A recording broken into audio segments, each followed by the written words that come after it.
സർക്കാർ രേഖാമൂലം ഉറപ്പു നൽകാത്തതുകൊണ്ടാണ് മുനമ്പത്ത് സമരം തുടരുന്നതെന്ന് മലങ്കര ഓർത്തഡോക്സ് സഭ പരമാധ്യക്ഷൻ മാത്യൂസ് തൃതീയൻ കാത്തോലിക്ക ബാവ.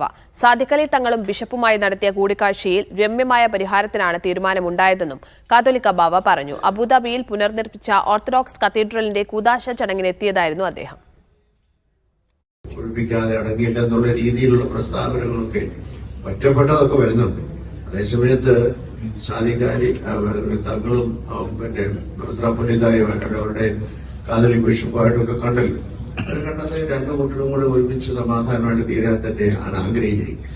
പക്ഷേ ഈ ഗവൺമെന്റ് ഈ പ്രസ്താവന ചെയ്തുവെങ്കിലും ഗവൺമെന്റ് റിട്ടേൺ ആയിട്ടൊരു ഉറപ്പ് ഇവർക്ക് കൊടുത്തിട്ടില്ല. അങ്ങനെ ആ റിട്ടേൺ ആയിട്ട് ഉറപ്പ് കൊടുക്കാത്തതിന്റെ പേരിലാണ് അത് കണ്ടിന്യൂ ചെയ്യുന്നതെന്നാണ് എന്റെ ധാരണ.